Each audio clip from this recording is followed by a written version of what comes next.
Fluoride. Dentists say that drinking it can protect your teeth against cavities. Cities and towns all across the world actually dump it into the water supply, hoping to indiscriminately medicate the population through their tap water faucets. The official story on fluoride sounds wonderful. Drink the stuff and you won't get cavities, we're told. It's a nice story. But there's another side to this story, a side you're never told. And it starts with the astonishing but verifiable fact that nearly all the fluoride dripped into municipal water supplies isn't naturally occurring fluoride at all. In fact, it's actually a combination of hexafluorosilicic acid and sodium silicofluoride. These two chemicals are considered highly toxic by the EPA. They're actually classified as hazardous waste, and when packaged for transportation, they must be labeled as poison and handled by workers wearing industrial safety gear. So, what are hexafluorosilicic acid and sodium silicofluoride, and where do they come from? That's the part of this story that you probably won't believe. That is, not until you check it out for yourself.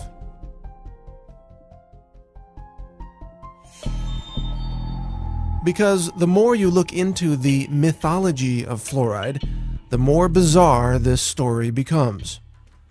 And this bizarre story begins at phosphate mining companies. Phosphate is an important mineral used in fertilizers. It's mined from natural rock deposits scattered across the world, and the phosphate rock is then refined to produce phosphoric acid. If that name sounds familiar, that's because it's one of the main ingredients in carbonated sodas, such as Coke and Pepsi. Phosphoric acid is often compared to battery acid.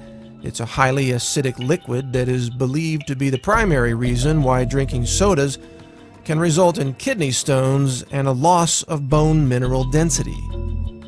Phosphate rock is also used to create fertilizers.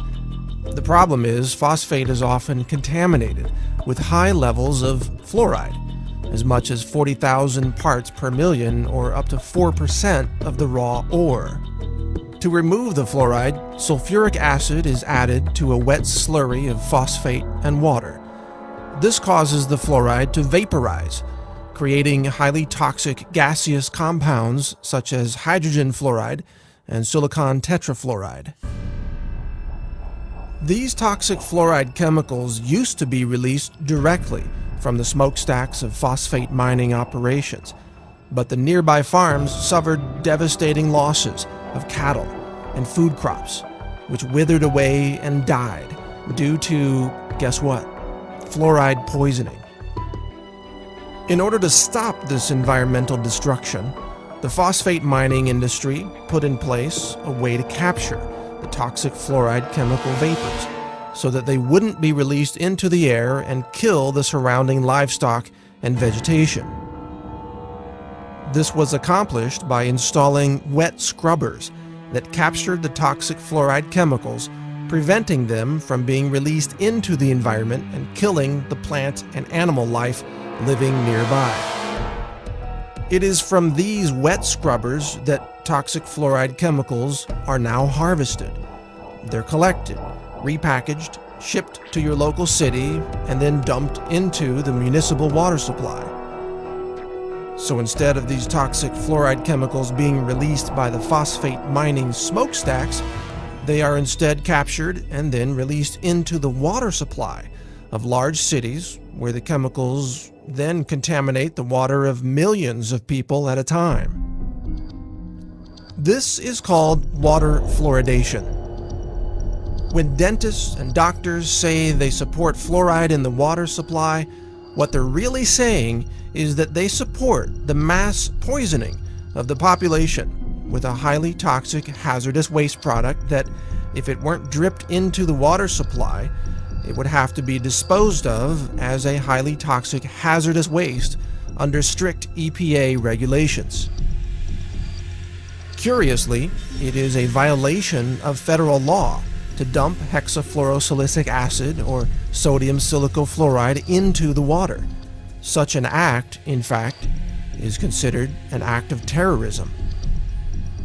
Yet it is mysteriously allowed today as long as it is accompanied by a loosely justified claim that we're doing this to stop cavities.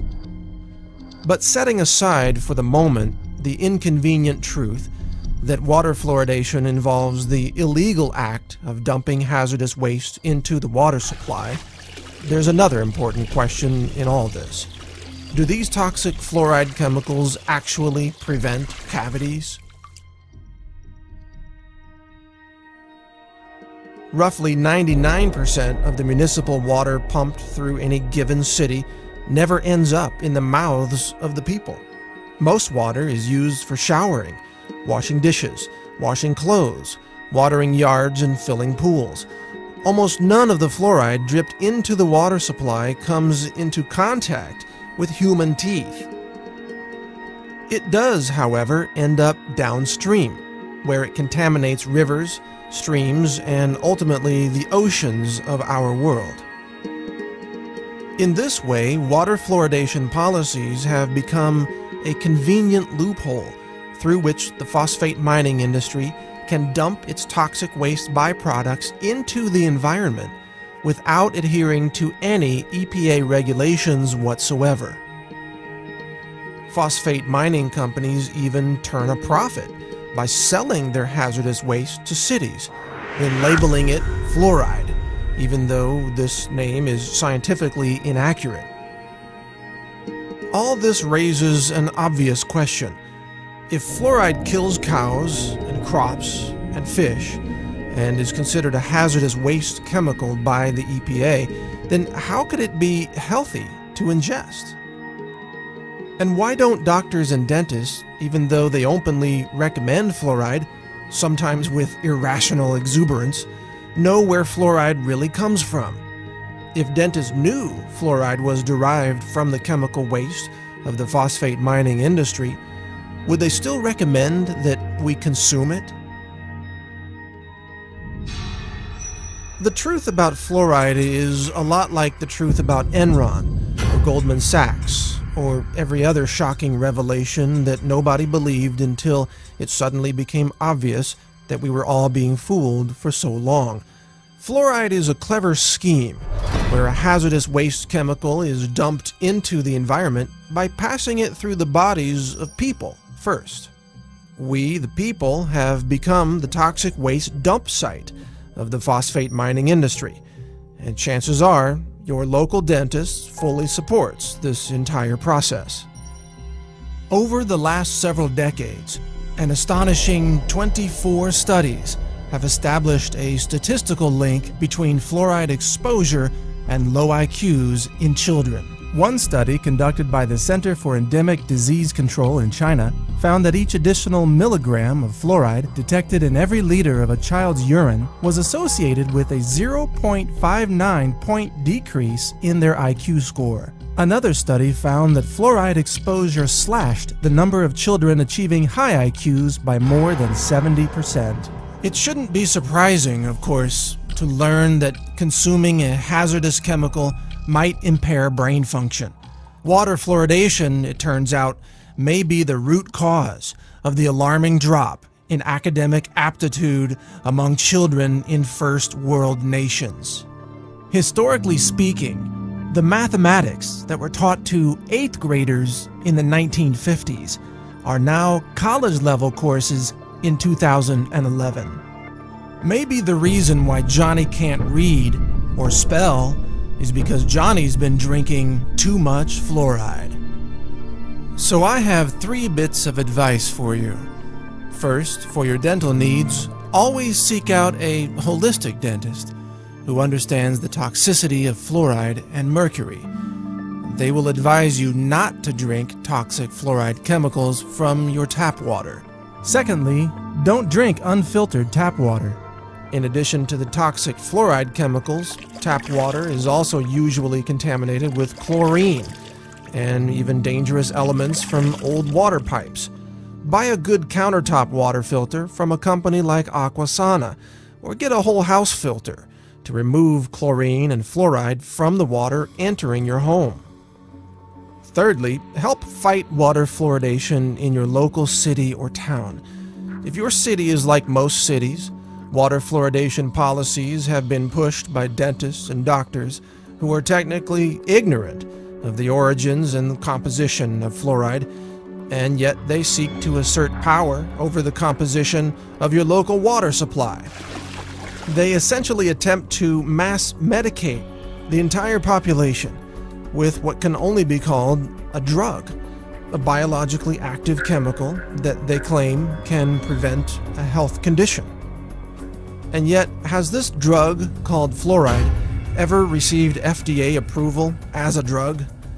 Have the individual members of the population been individually assessed for their need for such a drug?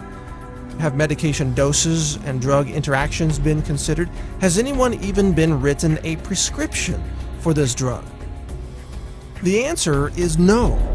Fluoride is an unapproved drug being used in a highly illegal mass medication scheme that provides an excuse for the real agenda of disposing of a highly toxic, hazardous waste chemical. It's time to stop fluoride. Demand an end to fluoridation in your local cities and towns. Call for those who purchase and handle fluoride to stop what they're doing. Question the safety of these toxic chemicals being dripped into the water supply. These are actions that endanger the public. They could be called acts of terrorism. And publicly shame the doctors and dentists who have taken part in this mass chemical poisoning, causing untold harm to populations all over the world. Help us stop the fluoride poisoning of our world. Learn more at naturalnews.com. Join the Facebook group No Fluoride. See more videos about fluoride at naturalnews.tv.